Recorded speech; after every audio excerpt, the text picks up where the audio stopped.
आज इन्फॉर्मेशनचं जग आहे.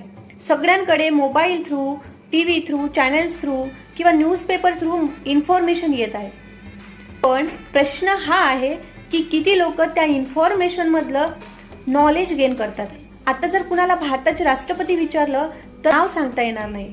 काही लोक तर रात्री झोपायच्या आधी मोटिवेशनल व्हिडिओज, युट्यूब व्हिडिओज खूप बघतात, पण रिझल्ट मात्र मिळत नाही. असं का बरं असेल? आणि जोपर्यंत आपण रिझल्ट क्रिएट करत नाही तोपर्यंत आपल्याला रिस्पेक्ट मिळत नाही. समाजामध्ये रिस्पेक्ट त्यालाच मिळतो जो रिझल्ट क्रिएट करतो. हजारो लाखो लोक जे काम करत आहे तेच काम करून जर रिझल्ट क्रिएट केला तर त्याला रिझल्ट म्हणता येणार नाही. कारण तसं बघायला गेलं तर शाळेचे मुलं अभ्यास करून सुद्धा रिझल्ट क्रिएट करतात.